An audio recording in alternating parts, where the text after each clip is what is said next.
Now, if you're like any other business owner who's applied for the EIDL programs or the PPP loans, you're wondering, where's the money? Well, I have a few updates for you, but before we dive in, make sure to hit that subscribe and the bell to be notified as we publish new content and videos that'll help you through this process. And head on over to transfigure.com and subscribe to our newsletter if you haven't already. And that way, through one of those channels or both, you'll get notified as soon as we have new updates or content that'll help you navigate this process. Now, there's also one quick tip at the end of this video that might help you get your application approved quicker. So stay tuned for the whole video and make sure you grab that before you take off.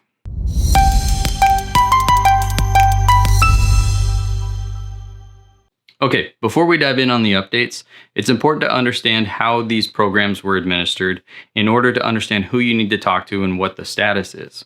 First of all, the EIDL program was administered directly through the SBA, through their existing disaster loan program and the channels they already had in place for that. Now, the big gotcha here and what caused a lot of the extra delays was the CARES Act adding this grant component to these loan applications. And as it stands, that's become the one gotcha that slowed down the process as they're rolling this out because they had to start from scratch and simplify and rework their application program more than once. So if you've already turned in everything, we've called the SBA more than once. We have several colleagues that have called the SBA more than once just to check status. And they've said they don't have a way to be able to look at the status of an individual loan at this point based on this new system. And the best thing to do is to just keep watching your bank account that you put in on the application. All right, so that addresses the EIDL. Now, as far as the Paycheck Protection Program loans, those ones are administered through different channels. So you can check with your local banker if you can get a hold of them, but be careful because every business owner right now is trying to get their application processed, and I'm sure all these bankers are getting overwhelmed. So make sure you've got everything turned in, maybe give them a call or an email to verify they've received everything, and then just sit back and wait for the bankers to catch up. This is one of those times where the squeaky wheel may not get the grease.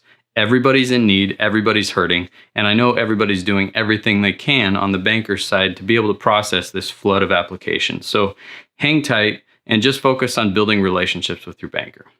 Now, one of the other big key questions I've continued to get from other business owners is, have you heard of anybody actually getting any money from the EIDL or the PPP program? The short answer is yes, but it's been kind of sparse, and I haven't had a lot of detail to share until now. There's some other business owners that put together a website to collect information from people that have received funds from the PPP or the EIDL program. This is just a very basic data collection method, and it's a voluntary opt-in thing. So if you've received funds, go run over there and report it, and that'll help them keep a good track on things. If you haven't, just to get an idea on what's actually gone through and how these funds have been dispersed, head on over to covidloantracker.com. I'm going to provide links in the description below, and you can see who's been funded, what types of businesses at least, and what they have seen as funding come through. It is helpful and encouraging to know that some of these funds are being dispersed. It's just a bit of a process. Finally, here's the tip you've all been waiting for. Instead of blowing up your banker's phone or email and just asking, where's my money, or maybe not with those words, but that's how they're going to see it. Remember, bankers are people too. They have a lot of these applications to deal with, plus all of the details with each individual application they need to track. So it's not going to be a quick process, and their job is extremely hard and extremely difficult right now.